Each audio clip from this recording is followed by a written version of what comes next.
25 जुलाई 2017 को ये हम सब के जीवन में काल कुचक आया था और आज सीधे 9 वर्ष हो गया। निरंतर हम लोग प्रयास करते रहे,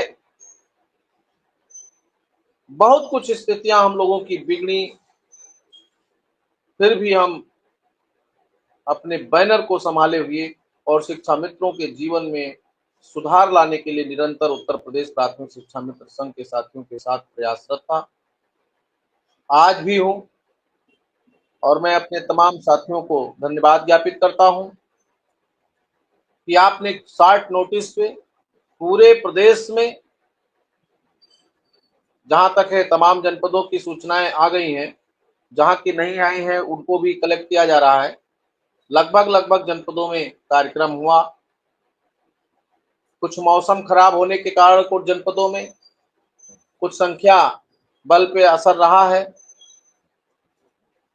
लेकिन कार्यक्रम और संदेश जो जाना था वो पूरी ताकत और पूरी व्यवस्था के साथ लोगों ने दिया। इसके लिए सभी को धन्यवाद। और मिश्रा जी, क्या है शिक्षा मित्रों के जीवन में, वो आपसे भी नहीं छुपा है, सरकार से भी नहीं छुपा, अधिकारियों से भी नहीं छुपा, शिक्षा मित्रों से भी नहीं छुपा है, तो उस पर हमें कुछ कहना नहीं है। मैं पुनः अपने उन तमाम साथियों को अपनी श्रद्धांजलि अर्पित करता हूं और ये दिन हम सबके जीवन में बहुत ही दुखद है और इस दिन से हम लोगों की शुरुआत हुई थी और वो अभी तक संकट के बादल हटे नहीं। लेकिन हमारी कोशिश है, हमारा प्रयास है कि हम इस लड़ाई को अपने अंतिम सांस तक लड़ेंगे और शिक्षा मित्रों के जीवन में खुशहाली लाने के लिए हर वो कदम उठाएंगे जिसमें शिक्षा मित्र का जीवन बेहतर हो, अच्छा हो और उसमें सुधार। कुछ चीजों पर काम हो रहा है, वो आप भी देख रहे हैं। हमारे तमाम साथी ग्रुप पे लिख रहे हैं, हमें इससे क्या लाभ है, हमें उससे क्या लाभ है। जब फोन आता है, तमाम साथी हमसे कहते हैं कि अध्यक्ष जी कुछ मत करिए, सिर्फ आप आयुष्मान लागू करा दीजिए। जिसकी पीड़ा वो कहता हमको ससुराल भिजवा दीजिए, जिसकी पीड़ा वो कहता हमको मूल विद्यालय करा दीजिए। लेकिन सबसे भारी है हमारी आर्थिक व्यवस्था और उस पे सरकार आधिकारिक रूप से कोई ऐसा नहीं है जिसके संज्ञान में हमारी बात ना हो। और हमें लगता है कि वो अवसर भी शीघ्रता के साथ आएगा और उसमें भी सुधार होगा। आपको बताया था कि एक बार इन्होंने फाइल शासन को भेजा और जिस मद से इन्होंने पैसे की अपेक्षा की थी उस मद से स्वीकृति न प्रदत्त होने के कारण दोबारा शासन निदेशालय से शासन को प्रस्ताव गया है। और बिल्कुल ये आपने सही कहा, मैंने आपको अवगत कराया था कि अगले माह में ही आप समर कैंप का पैसा शिक्षा मित्रों अनुदेशकों को मिलेगा। और इसमें अधिकारियों की गोल जलेबी है। जब आपने ड्यूटी लगाया, आपको पता है, सूचना आपको पता है, आपने समर कैंप चलवाया, पता है, आपका समर कैंप बेहतर चला, आपने फल बांटा, दूध बांटा, सब्जी बांटा, उसका पैसा आपने पेमेंट किया, तो भैया कहाँ आपको पता नहीं है कि अब आप नहीं जान पा रहे हैं कि किसने समर कैंप चलाया। खैर वो भी सूचनाएं संकलित होकर 2 दिन में चली जाएंगी।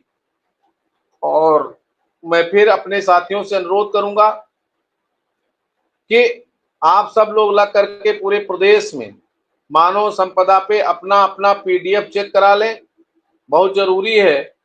एक तो स्थानांतरण में उसकी आवश्यकता है और दूसरे आने वाले समय में सबके पीडीएफ में सुधार होना चाहिए।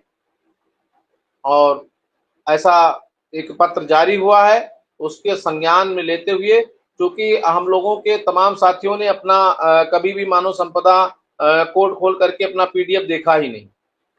तो आप देख लीजिए किसका कितना पेपर फीड है, कौन बीटीसी फीड है, टेट फीड है कि नहीं फीड है, स्नातक आपका फीड है कि नहीं फीड है। इन तमाम चीजों को देख करके आप सही करा लीजिए, क्योंकि समय का कुछ पता नहीं होता है और समय कब किसका अच्छा हो इसका भी संज्ञान रखना बहुत जरूरी है।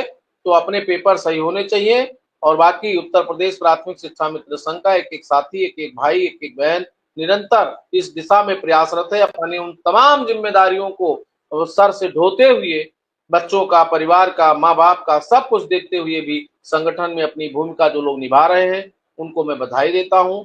और आज के दिन मैं उनसे इस बात के लिए संकल्प लेता हूं और उनको भी संकल्प दिलाता हूं कि हम लोग निरंतर प्रयासरत रहेंगे, चाहे जितनी लोग बाधाएं आएंगी, चाहे जो लोग हम लोगों को कहेंगे। आज भी अभी मैं देख रहा था कि कुछ नहीं होना है, पोस्ट के सहारे चलते रहिए, सहारे पे चल, तमाम आप अपनी बात कहते रहिए। आप भी हमारे भाई हैं, आप भी हमारे लोग हैं, आपने काम किया है, तमाम आपकी भावनाएं आहत हैं, आप कुछ भी कहेंगे, हमारे तरफ से कोई दिक्कत नहीं है। आपके दिल में जो भी गुब्बार हो निकालिए, लेकिन शिक्षा मित्रों के लिए आप खड़े हैं, शिक्षा मित्र के संघर्ष में आप साथी हैं, साक्षी हैं, इसके लिए आप हमेशा संगठन के हिमायती रहेंगे और हमारे दिल में रहेंगे। सुशील जी अजय सिंह बनारस और सुशील तिवारी फतेहपुर, ये लोग माननीय शर्मा जी के पास थे।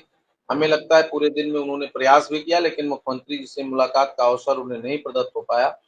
और तमाम संगठन के और उनके व्यक्तिगत चुनाव भी उनका प्रारंभ हो गया है, तो उनके पास उनकी भी जिम्मेदारियां हैं। तो मैं उनसे बात करने के बाद ही इस विषय पर मैं आपसे बात करूंगा। और मैं फिर शिक्षा मित्र साथियों, भाइयों बहनों से कहना चाहूंगा कि विचलित मत होइए, हम लोग लड़ेंगे और जीतेंगे। अब वो रास्ता बना जिस रास्ते पे बहुत समस्याएं थी, उनको सुधार करके एक रास्ता प्रशस्त किया गया है, उस रास्ते से हम लोग आगे बढ़ रहे हैं। तो निश्चित रूप से धीरे धीरे हम लोग अपने लक्ष्य को हासिल करेंगे। हमारी बात हुई थी 5 सितंबर के बाद 16 अक्टूबर को मैं मुख्यमंत्री से मिला था। ये बात किसी से छुपी नहीं है और उस दिन हम लोगों ने बयान भी दिया था और उसमें 3 एमएलसी महोदय हमारे साथ थे और उनके साथ जाकर के मुख्यमंत्री से मिले थे। और ऐसा नहीं है कि हमारी मुलाकात नहीं हुई, लेकिन उसको लोगों ने बवंडल बना करके रखा है कि शिक्षा मित्रों की कभी मुलाकात नहीं हुई, अध्यक्ष जी की कभी मुलाकात नहीं हुई। हमारी मुलाकात हुई और इधर निरंतर मैं प्रयास कर रहा हूँ। अपना कार्यालय ने भी अपना फर्ज निभाया, माननीय एमएलसी साहब ने भी निभाया, मुख्यमंत्री से मुलाकात कराया, मंत्री से बात कराया। अभी कुछ दिन पहले मंत्री से बैठक श्री चंद्र शर्मा जी ने कराया, उन्होंने तमाम चीजें ओपन कही, मैंने आपको ओपन बोल दिया। आप जिसके दिमाग में एक ही बात है कि केवल संगठन का विरोध करना है, उसको हम नहीं रोक सकते हैं। बाकी संगठन ने अपनी पूरी तन्मयता और पूरी निष्ठा से, और मैं अकेले नहीं, और चाहे सुशील यादव जी रहे हो, चाहे अजय सिंह जी रहे हो, चाहे सुशील तिवारी जी रहे हो, चाहे राम सेवक पाल जी रहे हो, चाहे दुर्गेश मिश्रा जी रहे हो, चाहे सुधाकर तिवारी उन्नाव रहे हो, चाहे जो भी हरनाम सिंह लखनऊ रहे हो, सारे लोग जो हमारे निकटस्थ लोग थे, उन्होंने, जो करीब के लोग हैं उन्होंने, भाई हम पश्चिम के जिलाध्यक्षों को नहीं बुला रहे हैं, वो उनके आने जाने का 2000 रुपया खर्चा है, वो कहां से बियर करेंगे। हम बागपत, मथुरा, आगरा और बिजनौर का क्यों बुलाएं। जब आवश्यकता होगी तो हमारा एक एक साथी आएगा। मैं भदोही से, सीता और चंदौली से लोगों को नहीं बुला रहा हूं, इसलिए नहीं बुला रहा हूं कि जो लोग करीब में है तुरंत आ सकते हैं, वो लोग आके पैरवी, चाहे 5 लोग करें चाहे 50 लोग करें, बात तो वही होना है, माध्यम एक है, उस माध्यम से बात हो रही है। और जिस दिन 50 लोगों की और 1 लाख लोगों की जरूरत होगी, उस दिन हमारे सारे साथी एक्टिव हैं। आज मैं देख रहा था, अभी बहुत अच्छा कार्यक्रम हुआ, सहारनपुर में हुआ, फिरोजाबाद में, फरुखाबाद में हुआ, बहुत अच्छा कार्यक्रम हमारा हाथरस में हुआ। आदरणीय अध्यक्ष पचीरा जी ने हमसे बात किया, तमाम लोग हमसे फोन पर बात की, संतुष्ट हुए। आगरा में अच्छा कार्यक्रम हुआ, कार्यक्रम अभी हम आप जाइए, शाहजहांपुर में अच्छा हुआ, बिजनौर में अच्छा हुआ। हमारे सारे जिलाध्यक्षों ने मेहनत किया। कहीं बारिश की वजह से, कहीं व्यक्तिगत तमाम समस्याएं लोगों की होती हैं, उसके बाद भी अगर उन्होंने श्रद्धांजलि सभा का आयोजन किया, ज्ञापन दिया, 50 लोग गए, 100 लोग गए, 200 लोग गए, जिसकी जितनी क्षमता थी उस हिसाब से आदरणीय संगठन मंत्री श्री राम द्विवेदी जी चंदौली जाकर के शामिल हुए कार्यक्रम में। बनारस में कार्यक्रम हुआ। पूरे प्रदेश से सूचनाएं संकलित हैं और अब ये कार्यक्रम भी बहुत लोगों को लग रहा है कि 2000 की संख्या में नहीं हुआ, 5000 की संख्या में नहीं हुआ, तो ये संख्यात्मक रूप से नहीं, संकेतात्मक रूप से हमारा कार्यक्रम था और कार्यक्रम हुआ। हाँ, 2-4 जनपदों में जिलाध्यक्षों से हमारी बात नहीं हो पाई और एलआईयू के तमाम साथी बात कर रहे थे, रायबरेली जिलाध्यक्ष ने बात नहीं किया। अभी कई जगह और समस्याएं थी, उस पर हम लोग सुबह विचार करेंगे।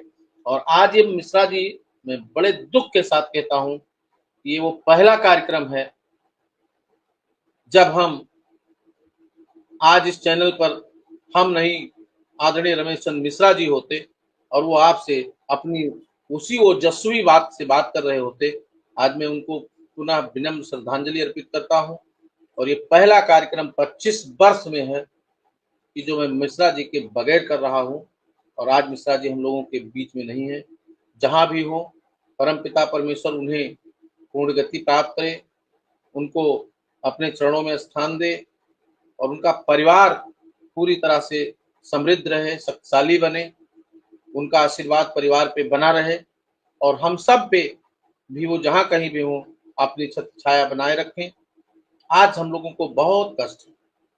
अभी हमारे वरिष्ठ उपाध्यक्ष जी श्यामलाल जी फोन किए थे और वो कह रहे थे कि शुक्ला जी, मैं कार्यक्रम में तो गया था लेकिन मैं बोल नहीं पाया।